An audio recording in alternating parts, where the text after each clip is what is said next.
Bonjour, bienvenue dans cette série de vidéos consacrée à l'orthographe et à la grammaire que j'ai décidé d'intituler le point orthographe. Nous allons voir dans cette série de vidéos plusieurs règles d'accords qui sont ambiguës et complexes. Nous allons les expliquer, nous allons donner des exemples afin que nous puissions collectivement améliorer notre orthographe. Aujourd'hui, nous allons voir le premier bloc d'exceptions à la règle consacré aux exceptions de pronoms. Il y en a 3. Comme dans chaque bloc, il y a 3 blocs de 3 exceptions. Nous commençons tout de suite. La première exception concerne le pronom adverbial « en ». Cette règle énonce que lorsque le pronom « en » est complément d'objet direct, le participe passé reste invariable. Nous allons voir quelques exemples afin d'expliciter cette règle. Prenons un premier exemple.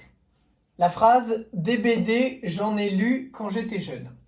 On identifie ici le participe passé problématique « lu ». Si l'on suit la règle de principe, le participe passé doit s'accorder avec le complément d'objet direct si celui-ci est placé avant le verbe. En l'occurrence, j'ai lu quoi? DBD. On pourrait se dire US, mais D étant féminin pluriel.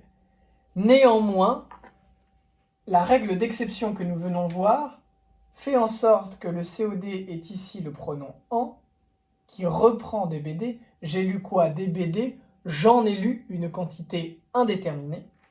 Et en ce sens, lu doit rester invariable. C'est la règle que nous venons de voir. Donc lu doit rester comme ça.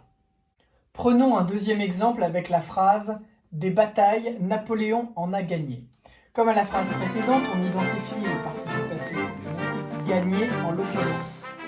On se pose la question, Napoléon a gagné quoi? Des batailles. Comme tout à l'heure, on pourrait se dire que c'est EES, bataille étant féminin pluriel. Mais ici, nous avons effectivement le pronom « en ». Il en a gagné quoi, en quelque sorte? Il a gagné quoi? En, qui reprend des batailles, mais qui ne précise pas le nombre déterminé.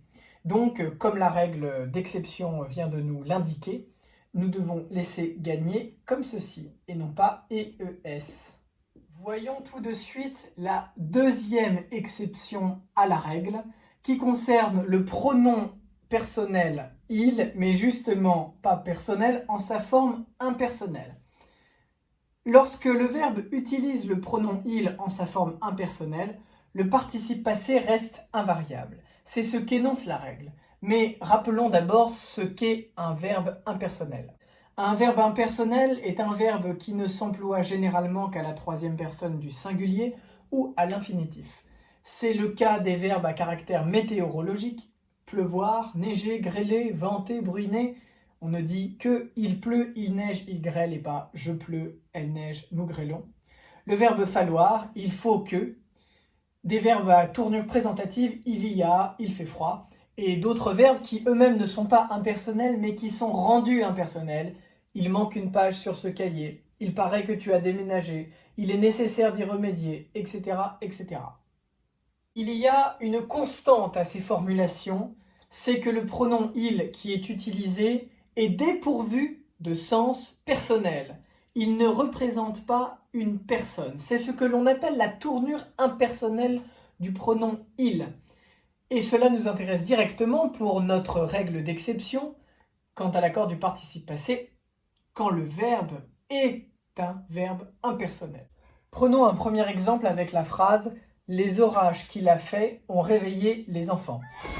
Qu'il a fait est ici une formule impersonnelle. Il ne représente pas une personne déterminée.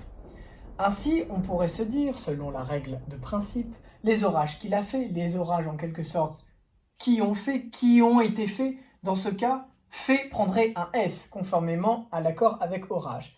Mais néanmoins, la règle d'exception de pronom, la seconde que nous venons de voir, nous indique que lorsque le pronom « il » a une valeur impersonnelle, alors le participe passé doit rester invariable. Et c'est le cas dans cette phrase. Prenons un deuxième exemple avec la phrase « Les grêlons qu'il est tombé ont cassé mon pare-brise ». On retrouve effectivement le vocabulaire de la météorologie qui est souvent indiqué par la formule impersonnelle. C'est la même structure que la phrase du premier exemple, donc nous n'aurons pas de difficulté à accorder le participe passé litigieux.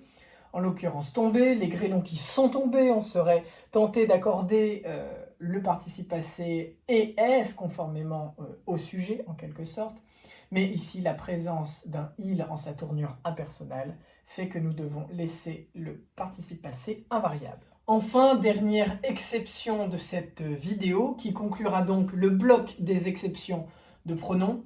Cette exception concerne le pronom L'. La règle d'exception énonce: lorsque le complément d'objet direct est le pronom L', le participe passé ne s'accorde pas si ce pronom remplace une proposition, une idée, une phrase sous-entendue plutôt qu'un groupe nominal. Voyons quelques exemples afin d'expliquer cette règle un petit peu plus subtile. Prenons un premier exemple afin d'expliquer cette règle. La mission s'est déroulée comme je l'avais pensé.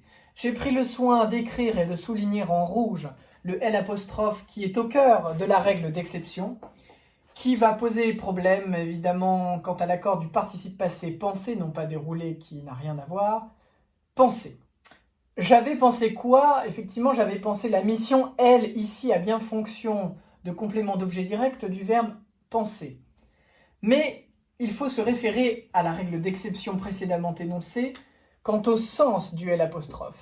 Est-ce que le L' remplace la mission directement? Ici, la réponse est non, ce n'est pas le cas. Le L' remplace plutôt l'idée que je me faisais de la mission.